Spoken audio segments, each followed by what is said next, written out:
जय बद्री विशाल दोस्तों, ये बद्रीनाथ वीडियो सीरीज का एपिसोड नंबर 6 है।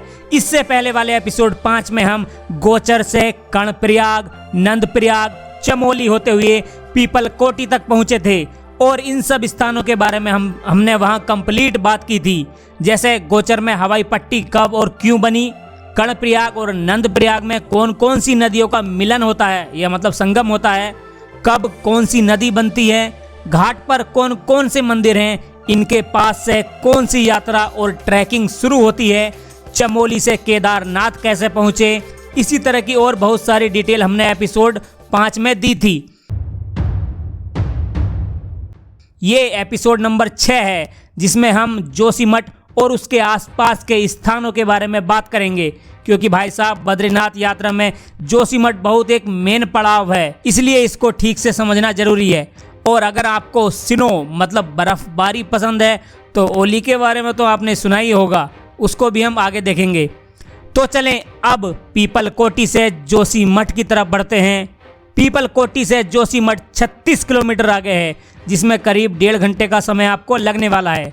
अब भैया शाम होने वाली थी, धीरे धीरे करके अंधेरा भी बढ़ता जा रहा था। लेकिन दोस्तों मैं आपसे कहना चाहूँगा कि रात में आप ज़बरदस्ती राइड ना करें, पहाड़ी एरिया है, कुछ भी हो सकता है। कोई एग्ज़ाम तो नहीं छूटा जा रहा है ना कि समय निकल जाएगा तो हम एग्ज़ाम नहीं दे पाएंगे। अरे भैया घूमने आए हैं तो घूमो यार, जिंदगी है तो सब कुछ है। मैं अगले दिन की आपको पीपलकोटी और जोशीमठ के बीच एक स्थान पर सड़क को दिखाता हूँ। आप देखिए और बताइए कि क्या रात में इस तरह की सड़क पर राइड करना सही है। जेसीबी जो ऊपर है उसकी हालत आप देख लीजिए। ये रास्ता बनाकर ऊपर तो चढ़ गई जैसे तैसे, पर कुछ समय बाद वो रास्ता ही नीचे आ गया जिससे वो जेसीबी ऊपर चढ़ी थी।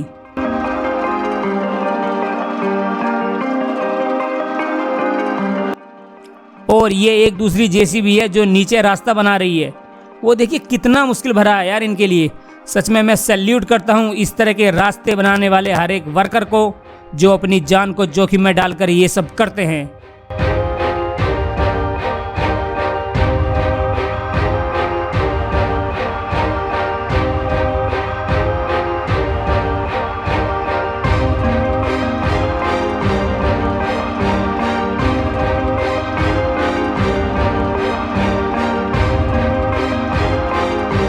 तो भैया जैसे तैसे करके हम रात के करीब 8 बजे जोशीमठ पहुंच गए। ये जोशीमठ में हमने एक रूम लिया था जिसमें 6 बेड पड़े हुए हैं। ये हमें मिला था 1200 रुपये में। हम काफ़ी थक चुके थे तो अब सोते हैं और आपको मिलते हैं अगली सुबह जोशीमठ के बारे में बात करते हुए।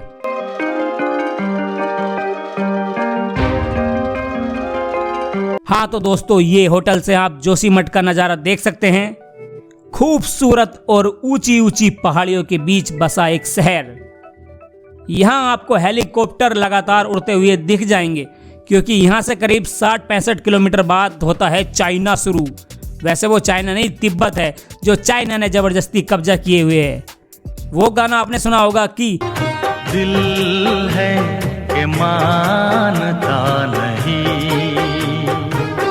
पर चीन के मामले में ये गाना कुछ इस तरह है कि चीन है कि मानता नहीं। बेशरम कहीं का चाइना। खैर हमारी भारतीय सेना ने गलवान घाटी में चाइना को अच्छी तरह रगड़ रगड़ कर पेला है। वैसे आज नहीं तो कल उसको तिब्बत भी खाली करना ही पड़ेगा। बहुत कुछ है कोरोना वायरस मतलब चीन के बारे में कहने को, पर भाई साहब मैं यहाँ अपना गुस्सा पी जाता हूँ, सहन कर जाता हूँ, क्योंकि हमारी वीडियो बहुत लंबी हो जाएगी। कभी बाद में बात करेंगे चाइना के बारे में। फिलहाल हम जोशीमठ में घूमते हैं।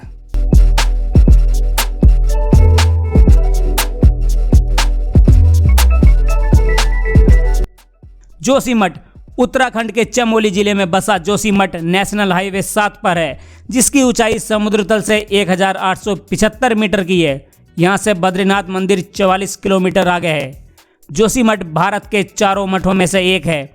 मठ का मतलब अलग अलग धर्मों में अलग अलग होता है। हिंदू धर्म में इसका मतलब एक ऐसा स्थान जहां गुरु अपने शिष्यों को शिक्षा देते हुए सबकी सेवा करने का उपदेश देते हैं, मतलब एक अच्छी जगह है।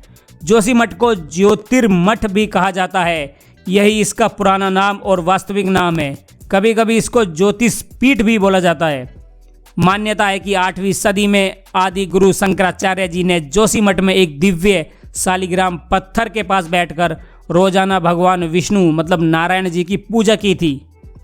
वर्षों तपस्या करने के बाद एक दिन उस शालिग्राम पत्थर पर नरसिंह भगवान, जो भगवान नारायण के रूप हैं, उनकी मूर्ति उस पत्थर पर उभर कर आ गई और इस तरह शंकराचार्य जी को नारायण मतलब भगवान जी के दर्शन हुए, जिससे शंकराचार्य जी को ज्ञान ज्योति की प्राप्ति हुई, मतलब ज्ञान उन्हें प्राप्त हुआ, जिस कारण इस जगह का नाम पड़ा ज्योतिर्मठ, मतलब उनके ज्ञान की ज्योति जल गई मतलब ज्ञान प्राप्त हो गया। बाद में उन्होंने यहाँ ज्योतिष या ज्योतिर्मठ की स्थापना की। इसके बाद से अब तक जोशीमठ या ज्योतिर्मठ शिक्षा और ज्ञान प्राप्ति का स्थान बना हुआ है।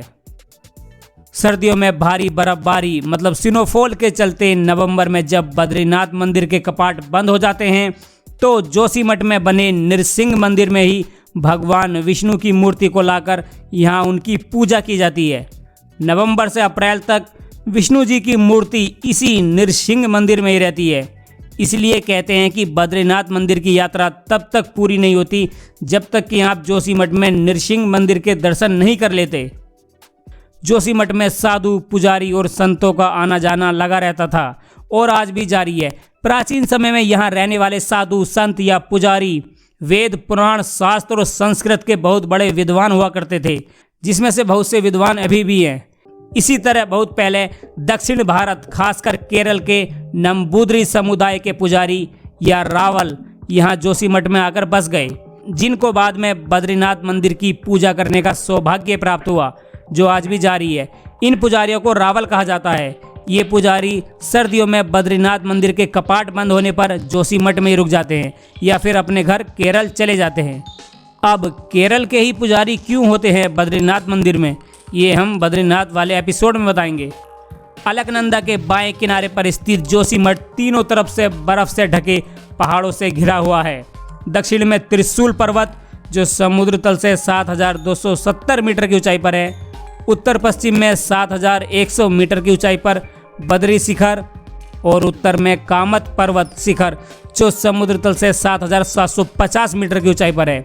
यहाँ की लगभग हर जगह से हाथी की शक्ल जैसे हाथी पर्वत भी आपको दिख जाते हैं। यहाँ से एक पहाड़ और दिखाई देता है। गौर से देखेंगे तो ऐसा लगेगा कि कोई महिला लेटी हुई आराम कर रही है, जिस कारण इसको स्लीपिंग ब्यूटी भी कहा जाता है। मतलब जोशीमठ में प्रकृति ने कमाल की खूबसूरती बखेरी है। ऊंचे ऊंचे पहाड़, हरे भरे बुग्याल, बहते झरने और सर्दियों में पड़ती हुई बर्फ किसी स्वर्ग से कम नहीं लगती। पास ही में ओली है जो आपका फेवरेट भी होगा अगर आपको स्नो पसंद है तो।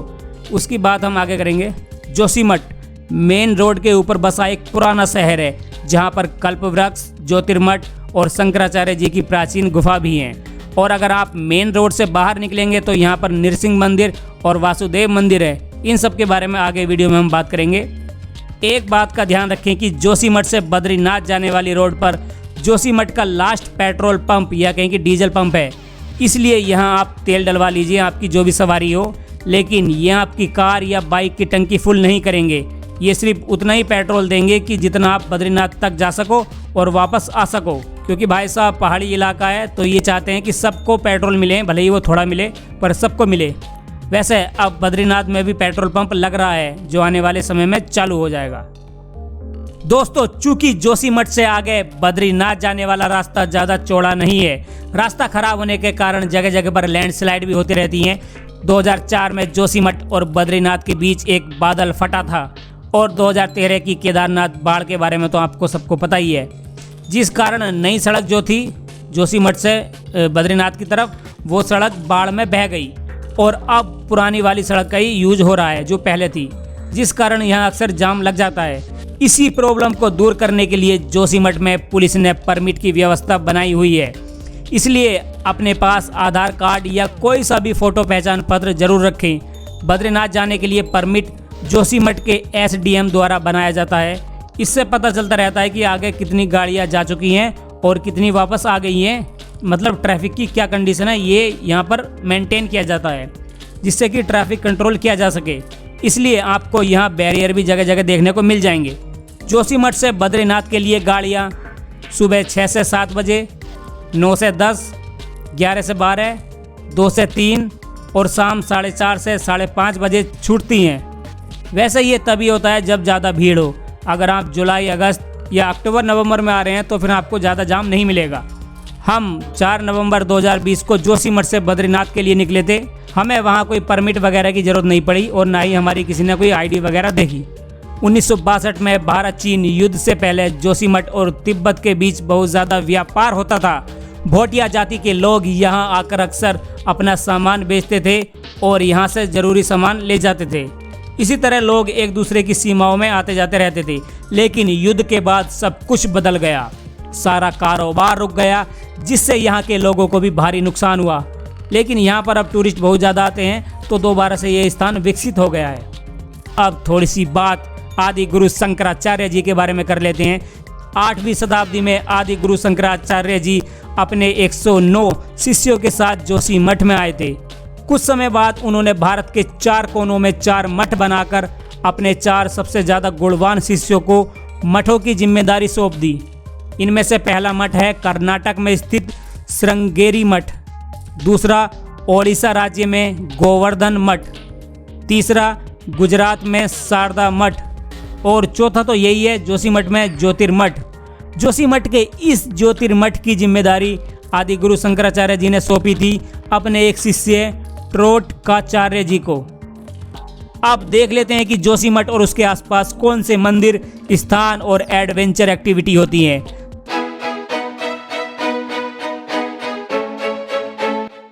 सबसे पहले हम ओली की बात करते हैं। ये नेपाली प्रधानमंत्री केपी ओली नहीं है, ये अपने भारत की ओली है जो जोशीमठ से करीब 16 किलोमीटर आगे है। ओली समुद्र तल से 3000 मीटर की ऊंचाई पर स्थित ओली एक बहुत ही खूबसूरत और बर्फबारी के मामले में टूरिस्टों का सबसे फेवरेट स्थान है। जोशीमठ से अगर आप सड़क से जाते हैं तो ओली 16 किलोमीटर रह जाता है। सर्दियों के समय भारी स्नोफॉल के चलते सड़क वाला रास्ता बंद हो जाता है और तब आप जोशीमठ से ओली जाना चाहते हैं तो आपको केबल कार मतलब रोपवे का सहारा लेना होता है। ये रोपवे 4.15 किलोमीटर की लंबाई का भारत का सबसे लंबा रोपवे है जो 1829 मीटर की ऊंचाई से शुरू होता है और 3109 मीटर की ऊंचाई तक जाता है। ऐसा ही एक रोपवे जम्मू कश्मीर के गुलमर्ग में है और अभी एक नया बना है गुजरात में गिरनार रोपवे। इस ओली के रोपवे में अगर आप बैठेंगे तो भाई साहब आपको कमाल का एक्सपीरियंस मिलेगा। यहाँ से द्रोणागिरी, माणा, कामेत, हाथी घोड़ा पर्वत, नीलकंठ और नंदा देवी जैसी पहाड़ियों को देखा जा सकता है। यहाँ पर 2 रोपवे हैं। एक तो केबल कार वाला है जिसमें काफ़ी सारे लोग एक साथ यात्रा करते हैं, लेकिन ये चारों ओर से बंद रहता है। अगर आपको ओपन वाला चाहिए मतलब खुला वाला चाहिए तो तारों पर चेयर लिफ्ट कार चलती है। ये बिल्कुल खुला रहता है जिसमें से 2-3 लोग टांग लटकाकर बैठ सकते हैं और आसपास की नेचर की खूबसूरती के साथ अपनी सेल्फी या वीडियो ले सकते हैं। इसमें और ज़्यादा मज़ा आता है क्योंकि सब कुछ खुल्लम खुल्ला होता है। केबल कार की स्पीड 3 मीटर प्रति सेकंड है जिसमें 22 मिनट में ये मंजिल तक पहुंच जाता है। 1992 में GMVN गढ़वाल मंडल विकास निगम ने इसकी शुरुआत की थी और अभी भी ये मस्त दौड़ रहा है। गर्मियों में सुबह 8 से शाम के 6:30 बजे और सर्दियों में सुबह 8 से शाम 4:30 बजे तक ये खुलता है, जिसका किराया है 400 रुपये। ओली से ही गुरसन बुग्याल के लिए 8 किलोमीटर तक की पैदल ट्रैकिंग होती है। दरअसल बुग्याल उसको कहा जाता है जो हरी भरी घास के ढके मैदान होते हैं। इसके अलावा कुआरी पास का भी एक ट्रैक होता है जो हमने पिछले एपिसोड में बताया था। ओली स्कीइंग के लिए जाना जाता है। यहाँ स्की कंपटीशन भी होते हैं। दिसंबर से फरवरी तक यहाँ बहुत ज़्यादा बर्फ़ पड़ती है। अगर आप स्की सीखना चाहते हैं तो उत्तराखंड सरकार की ओर से गढ़वाल मंडल विकास निगम बोले तो वही GMVN द्वारा जनवरी से मार्च के बीच स्की करने की ट्रेनिंग दी जाती है। अगर आप 7 दिन की स्की ट्रेनिंग लेते हैं तो इसमें सर्टिफिकेट आपको कोई नहीं मिलता। अगर आप 14 दिन की लेते हैं तो आपको सर्टिफिकेट मिल जाता है। GMVN के अलावा कई प्राइवेट संस्थान भी ट्रेनिंग देते हैं आपको। 7 दिन की स्कीइंग सीखने का भारतीयों का चार्ज है मतलब इंडियन का चार्ज है 5 से 6 हज़ार रुपये के बीच और 14 दिन का है 10 हज़ार रुपये के आसपास। इसमें रहना खाना और स्कीइंग करने के लिए सामान अलग से ऐड होता है। ज़्यादा जानकारी के लिए कृपया गूगल कर लीजिए क्योंकि हम यहाँ वीडियो को थोड़ी लिमिट में रखना चाहते हैं। लेकिन अगर सीखना नहीं केवल स्कीइंग करना चाहते हैं तो बड़ों के लिए है 475 रुपये और छोटों के लिए 250 रुपये। सस्ते होटल चाहते हैं तो जोशीमठ में ही रुक जाइए, क्योंकि ओली में अगर आप होटल लेंगे या रिसोर्ट लेंगे तो बहुत ज़्यादा महंगे हैं वे, क्योंकि एक तो वो वहाँ कम है और एक कारण है कि ज़्यादा ऊंचाई पे हैं। ओली में स्टे करेंगे तो नेचर की और ज़्यादा खूबसूरती आपको देखने को मिलेगी। यहाँ पर क्लिफ टॉप रिसोर्ट है एक, जो केबल कार के टावर नंबर 8 के नीचे है। यहाँ से नंदा देवी, दूनागिरी, नीलकंठ, कामेत और माना पर्वत जैसी बहुत सी पहाड़ियाँ दिखाई देती हैं, जो बर्फ़ से हमेशा ढकी रहती हैं। इसके अलावा GMVN के भी कई सारे रिसोर्ट हैं, जो ऑनलाइन भी आप बुक कर सकते हैं। ये जो नीचे वेबसाइट का लिंक आ रहा है, वहाँ पर जाकर बुक कर लीजिए।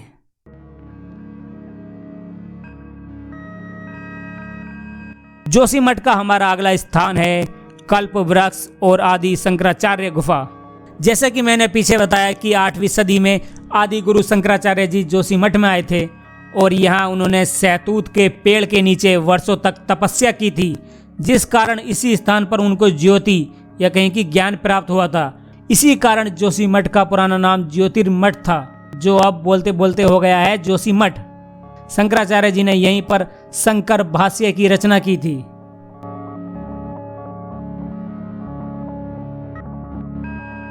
अगला है ज्योतेश्वर महादेव मंदिर। कल्प वृक्ष के पास ही ज्योतेश्वर महादेव मंदिर है। कहा जाता है कि शंकराचार्य जी ने ज्ञान प्राप्ति करने के बाद यहाँ एक प्राचीन स्वयंभू शिवलिंग की पूजा की थी। यहाँ मंदिर के गर्भगृह में हर वक्त एक दीप जलता रहता है।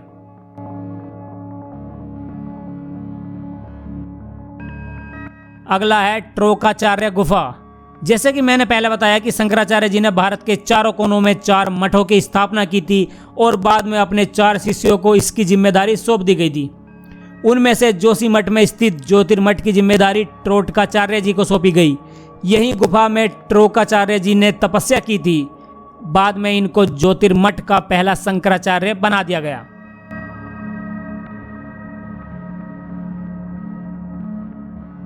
अब मंदिर है नृसिंह मंदिर। जोशीमठ से 3 किलोमीटर दूर वासुदेव मंदिर के पास बना नृसिंह मंदिर जोशीमठ का सबसे फेमस मंदिर है। नृसिंह भगवान विष्णु के नरसिंह अवतार थे, जिनको नरसिम्हा भी कहा जाता है। अरे भाई साहब, वो शनि देवल नरसिम्हा नहीं, ये भगवान वाले नरसिम्हा है। वहीं जिन्होंने हिरण्यकश्यप को मारकर भक्त प्रहलाद की रक्षा की थी। याद आया कुछ के नहीं? अच्छा चलो थोड़ा और बता देते हैं। हिरण्यकश्यप वही था जिसने वरदान लिया था कि ना तो मैं अस्त्र से मरूं, ना शस्त्र से, ना दिन में मरूं, ना रात में, ना घर में मरूं, ना घर के बाहर। मतलब उन्होंने ऐसा कुछ जुगाड़ कर लिया था भगवान से वरदान मांग के कि वो इनडायरेक्टली चाहते थे कि मैं बिल्कुल अमर हो जाऊं, मरूं ना। अब भाई साहब, भगवान विष्णु जी को तो आप जानते ही हैं, उनकी तो माया कितनी अपरंपार है। तो उन्होंने एक ऐसा उपाय निकाला जिससे कि ये सब बातें तो रहे, लेकिन हिरण्यकश्यप का वध हो जाए। अब आप सोचेंगे कि ऐसा कौन सा उपाय निकाला, तो अगर मैं यहाँ पूरी डिटेल बताने लगा तो घंटों लंबी हो जाएगी ये वीडियो। आप YouTube पर जाइए और सीधा विष्णु पुराण देख लीजिए, सब कुछ आपको पता चल जाएगा। मंदिर का निर्माण आदि गुरु शंकराचार्य जी ने किया था, क्योंकि वे नृसिंह को अपना भगवान मानते थे। मंदिर परिषद में शंकराचार्य जी की गद्दी भी स्थित है। इसी के पास उन्हें ज्ञान रूपी ज्योति की प्राप्ति हुई थी, जिससे ज्योतिषमठ या जोशीमठ का नाम पड़ा। इस समय इस पीठ पर श्री स्वामी वासुदेव नंदन जी की पीठासीन है। जैसे कि हमने एपिसोड के शुरुआत में बताया था कि नवंबर के अंत में सर्दियों के कारण जब बद्रीनाथ में बहुत ज़्यादा बर्फबारी होने लगती है, तो मंदिर के कपाट बंद करने से पहले भगवान बद्री जी या कहें कि भगवान विष्णु जी की मूर्ति को बाहर निकाल लिया जाता है। उसके बाद बद्रीनाथ मंदिर के कपाट बंद करके भगवान विष्णु जी की मूर्ति को बद्रीनाथ से जोशीमठ के इस नृसिंह मंदिर में स्थानांतरित कर दिया जाता है, मतलब यहाँ रख दी जाती है, और अप्रैल लास्ट तक यहीं इस मंदिर में उनकी पूजा होती है। इसके बाद मई में जब कपाट दोबारा से खुल जाते हैं तो बद्रीनाथ जी की मूर्ति को जोशीमठ से बद्रीनाथ मंदिर में स्थापित कर दिया जाता है।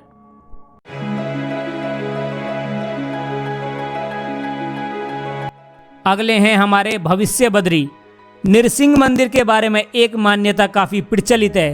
कहा जाता है कि इस मंदिर में नृसिंह भगवान जी की मूर्ति का एक बाजू मतलब हाथ हर साल पतला होता जा रहा है और इस समय वो हाथ सुई के जितना पतला रह गया है। जिस दिन ये हाथ मूर्ति से टूटकर अलग हो जाएगा, उस दिन बद्रीनाथ में नर और नारायण पर्वत, जिनको जय विजय पर्वत भी कहा जाता है, वे पर्वत आपस में मिल जाएंगे और उस समय बद्रीनाथ जाने वाला रास्ता पूरी तरह से बंद हो जाएगा। ऐसे में श्रद्धालु बद्रीनाथ में दर्शन नहीं कर पाएंगे। ग्रंथों के अनुसार तब बद्रीनाथ धाम लुप्त हो जाएगा, मतलब वहाँ से गायब हो जाएगा, और फिर भविष्य में जोशीमठ से 22 किलोमीटर दूर भविष्य बद्री नाम की जगह पर बद्रीनाथ मंदिर और मूर्ति दोबारा से दिखाई देंगे। तब भविष्य बद्री में ही श्रद्धालु बद्रीनाथ जी के दर्शन कर पाएंगे, मतलब बद्रीनाथ मंदिर भविष्य बद्री नाम की जगह पर स्थानांतरित हो जाएगा। ये बातें इशारा करती हैं कलयुग के बाद भगवान विष्णु के अवतार कल्कि के बारे में, जहाँ फिर से सतयुग आने का वर्णन मिलता है। स्थानीय लोग भविष्य बद्री वाली मान्यता के आधार पर कह रहे हैं कि भविष्य बद्री में एक शिलाखंड मतलब पत्थर ऐसा है जिस पर आश्चर्यजनक रूप से भगवान विष्णु जी की मूर्ति धीरे धीरे करके आकार ले रही है। मतलब वो पत्थर धीरे धीरे से भगवान विष्णु के जैसा रूप ले रहा है, उसको कोई बना नहीं रहा, वो शिलाखंड अपने आप भगवान विष्णु की मूर्ति के रूप में ढलती जा रही है। भविष्य बद्री सुबई गांव में तपोवन के पास है। यहाँ जाने के लिए धौली गंगा के किनारे का ट्रैक लेना होता है, जो काफ़ी कठिन वाला रास्ता है, और बीच में भाई साहब घने जंगल भी आते हैं।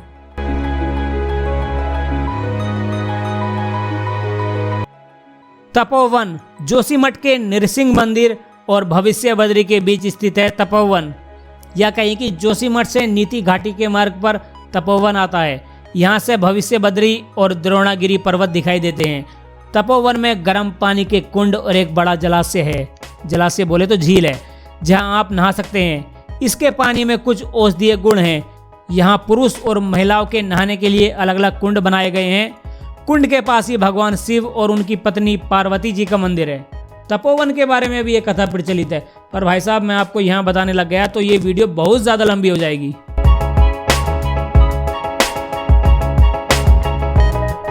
अगला है हमारा वृद्ध बद्री। जोशीमठ से 8 किलोमीटर है वृद्ध बद्री। वृद्ध बद्री को पुराना बद्री भगवान भी कहते हैं। वृद्ध बद्री इसलिए कहा जाता है क्योंकि यहाँ भगवान विष्णु ने नारद मुनि जी को अपने बूढ़े स्वरूप मतलब ओल्ड बूढ़े रूप में दर्शन दिए थे। भगवान विष्णु को समर्पित ये मंदिर 5 बद्रियों में से एक है, या कहें कि 5 बद्रियों में से एक है। मंदिर एक बड़े बरगद के पेड़ के नीचे बना है। इसका निर्माण कत्यूरी शैली में हुआ है। गर्भगृह जहाँ पर मूर्ति रखी हुई है, वहाँ के एंट्री गेट पर लोहे का एक बड़ा घेरा लगाया गया है।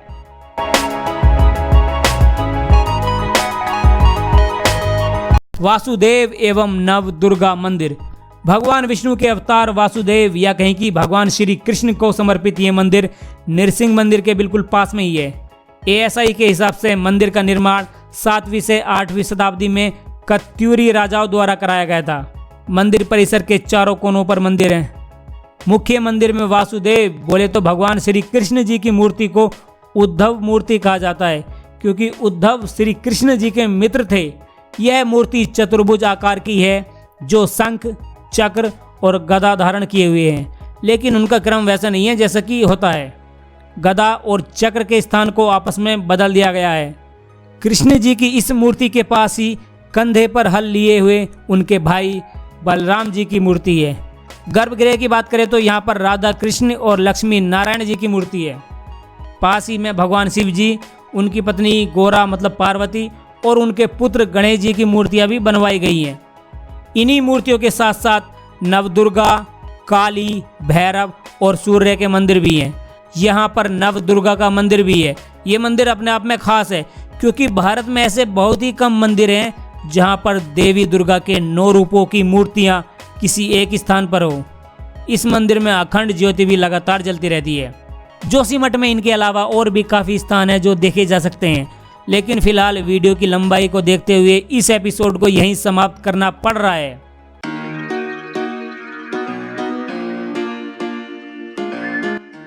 तो दोस्तों ये था एपिसोड नंबर 6। अगले एपिसोड 7 में हम जोशीमठ से आगे बढ़ते हुए विष्णुप्रयाग, गोविंद घाट, हेमकुंड साहिब गुरुद्वारा, फूलों की घाटी, पांडुकेश्वर और हनुमान चट्टी के बारे में बात करेंगे। तो चले मिलते हैं अगले एपिसोड में, तब तक के लिए जय बद्री विशाल।